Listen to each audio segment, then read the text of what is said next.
नमस्कार दोस्तों, मैं हूं अशोक वर्मा। आप देख रहे हैं टीवी 20 न्यूज।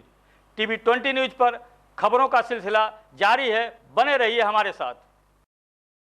आजमगढ़ जनपद में एक अजीबोगरीब साइबर अपराध से जुड़ा मामला सामने आया है। अब तक लोगों को साइबर ठग फोन कर आपसे डिटेल्स लेकर ठगने का काम करते थे, लेकिन अब बिना आपको फोन किए ही आपके बैंक खातों से लाखों करोड़ रुपए निकाले जा सकते हैं, क्योंकि अब साइबर अपराधियों ने एक नया तरीका अपना लिया है। अब इस तरह के तरीके से कैसे बचा जाए, इसमें आम पब्लिक के साथ प्रशासन भी परेशान है। आजमगढ़ शहर के रोडवेज निवासी अरुण कुमार बर्नवाल के साथ कुछ ऐसा ही हुआ है। पूरी जानकारी आपको बता दें कि अरुण कुमार बर्नवाल पेशे से एक अधिवक्ता हैं और अरुण कुमार बर्नवाल एक अधिवक्ता के रूप में पीड़ितों को न्याय दिलाने का भरपूर कोशिश करते हैं, लेकिन आज उनके साथ हुई इस घटना के बाद वो खुद न्याय पाने के लिए अधिकारियों के कार्यालयों का चक्कर काट रहे हैं। दरअसल 27 जुलाई 2020 के दिन इनका मोबाइल नंबर अचानक बंद हो जाता है और इन्हें इसका पता भी इनके मित्रों द्वारा चलता है।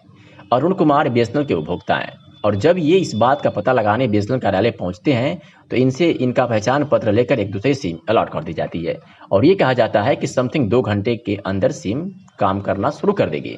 लेकिन 2 घंटे बीत जाने के बाद भी जब सिम चालू नहीं हुई तो पुनः एक बार फिर बीएसएनएल कार्यालय पर जाते हैं। उसके बाद वहाँ के मौजूद कर्मचारी जब सही मायने में जांच करते हैं तो पता चलता है कि इसी नंबर की सिम उनको कुछ दिन पहले उत्तर प्रदेश के वाराणसी जनपद से किसी व्यक्ति ने इन्हीं की फर्जी आईडी लगाकर जारी कर दिया गया। जैसे इस बात की पता पीड़ित अरुण बर्नवाल को लगती है, वो भागे भागे अपने बैंक डिटेल्स की जानकारी पता करते हैं और जब ये अपने बैंक में जाते हैं तो वही होता है जिनका इनको डर था। इनके 2 बैंकों से क्रमशः यूनियन बैंक ऑफ इंडिया और कॉर्पोरेशन बैंक के 3 अकाउंटों से 32 लाख रुपए निकाल लिए गए थे। अब पीड़ित पुलिस प्रशासन से मिल पूरे घटनाक्रम से अवगत कराता है और न्याय की गुहार लगाता है। हालांकि पुलिस इस मामले में पीड़ित व्यक्ति को भरोसा तो दिलाई है, लेकिन सबसे बड़ा सवाल यह है कि अब इस तरह की हो रही धोखाधड़ी से प्रशासन कैसे लोगों को बचाएगी। क्या इस मामले में बीएसएनएल के कर्मचारी भी दोषी हैं? क्या इस मामले में बैंक कर्मचारी भी दोषी हैं?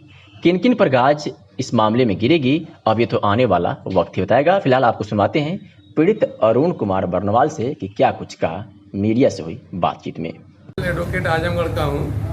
मेरा एक बीएसएनएल का सिम था जो कि बनारस बीएसएनएल ऑफिस से किसी फेक व्यक्ति ने फर्जी तरीके से बीएसएनएल ऑफिस के कर्मचारियों को मिलाकर 24 जुलाई को इशू करा लिया है और चूँकि वो सिम मेरा बहुत ही इम्पोर्टेंट था, कई बैंक अकाउंटों में लगा था, लेकिन मैं 24 तारीख को जब सिम इशू हो गया शाम के करीबन 3-4 बजे, उसके बाद मैं जान नहीं पाया और अगले दिन सार्वजनिक छुट्टी थी शनिवार और रविवार को, और बीएसएनएल के हेल्पलाइन पे बात किया तो उन्होंने बार बार ये कहा कि रिचार्ज करवा लीजिए, ये करवा लीजिए। अंत में कहा कि सोमवार को जाके नई सिम ले लीजिए आजमगढ़ ऑफिस से। तो मैंने आजमगढ़ ऑफिस से सोमवार को जब 11 बजे सिम लिया तो उन्होंने ये बताया कि ये सिम आपकी 1 बजे तक चालू हो जाएगी।